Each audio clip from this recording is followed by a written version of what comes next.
Hello, this is my 2024 Christmas Keepsake Folio with a loaded pocket.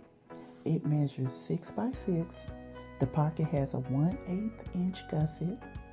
This is the perfect folio that you would want to give somebody when you want to give just a little bit more than a regular photo album. I loaded mine with these cute stacked gingerbread men and this gingerbread tag. I also included an embellished photo mat with beads and some charms from my stash. But the star of the show is this cute rosette keepsake ornament. I even added some memory keeping information on the back.